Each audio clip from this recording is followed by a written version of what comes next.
Last week, in an interview with ABC News, U.S. Vice President Dick Cheney made a series of statements when asked whether U.S. counterterrorism measures had been successful and whether torture and illegal wiretapping was necessary and useful. Here's what he had to say. We've been able to defeat or disrupt all further attempts to strike the homeland. It's enormously important. I think those programs are crucial. And the question of so-called torture, we don't do torture. We never have. Did you authorize the tactics that were used against Khalid Sheikh Mohammed? I was aware of the program, certainly, and involved in helping get the process cleared. That is, the agency, in effect, came in and wanted to know what they could and couldn't do. And they talked to me as well as others to explain what they wanted to do, and I supported it. In hindsight, do you think any of those tactics that were used against Khalid Sheikh Mohammed and others went too far? I don't. And on KSM, one of those tactics, of course, widely reported was waterboarding, and that seems to be a tactic we no longer use. Even that, you think, was appropriate? I do.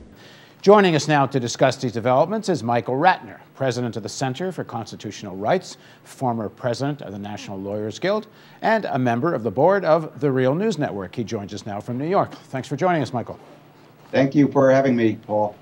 So the argument clearly goes from Dick Cheney. We had to do what we did. It was legal. And maybe there's a little bit of a hint there, and if maybe it wasn't, it worked anyway, and so it has to be made legal. What do you make of Cheney's argument?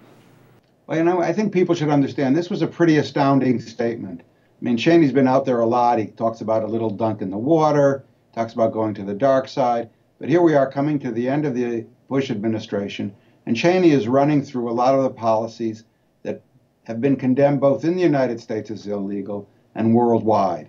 Everything from waterboarding to secret sites to Guantanamo to warrantless wiretapping.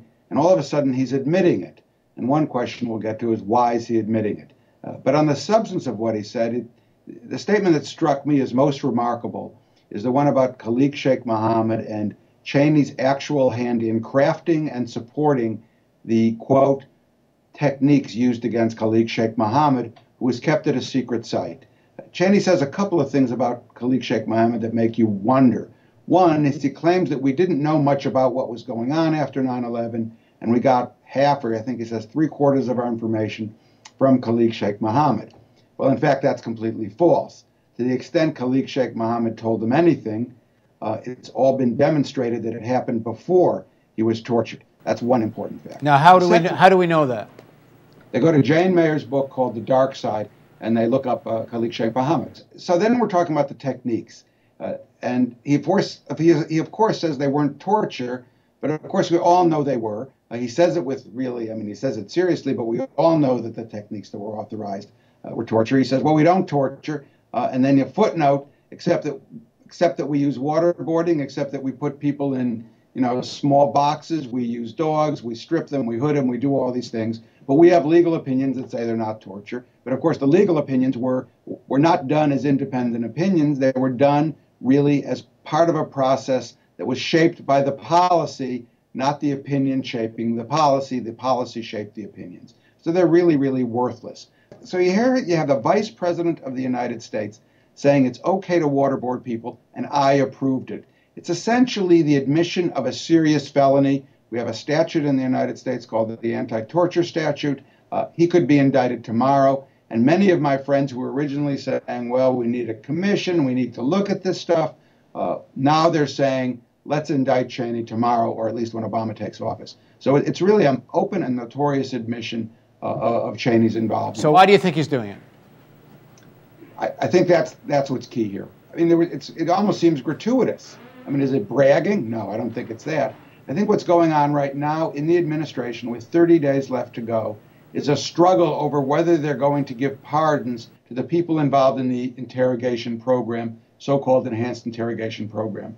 There's some who think, yes, the Bush administration should give a generic pardon.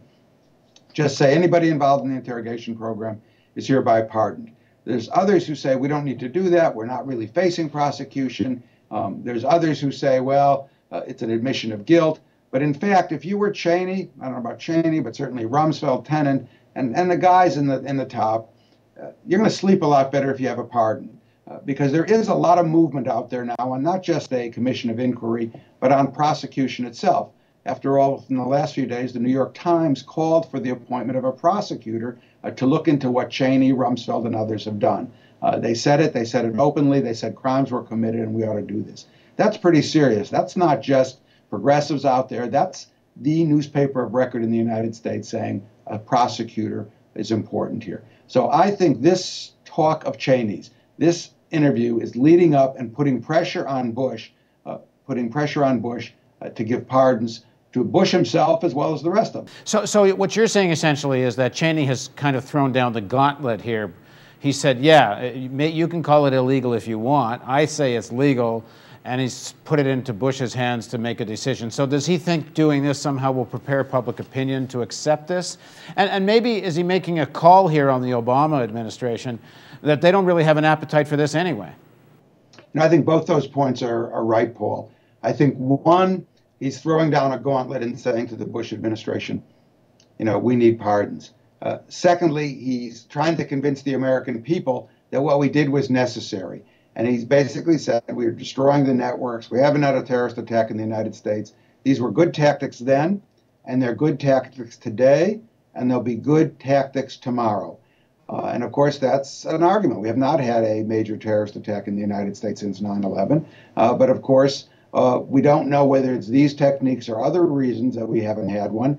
And of course, we have had thousands of Americans killed in Afghanistan. We have apparently a very active combination Taliban-Al-Qaeda force fighting in Afghanistan. And it's not as if the world's exactly become a lot safer because of this. But you do have his appeal on that point.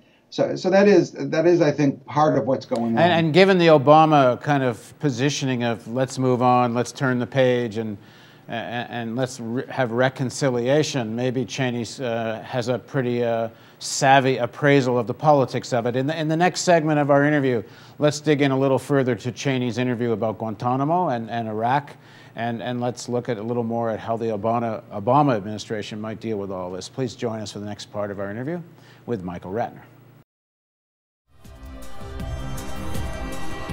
This is the sort of thing we can build right now without anyone else's permission from the government or from the business community. It's the power's in our hands. If we're not going to sleepwalk into more wars and into environmental disaster, we think we need to start with a television news network that won't bow to pressure and has the courage to seek facts. And that means independent economics. And that's why we need you.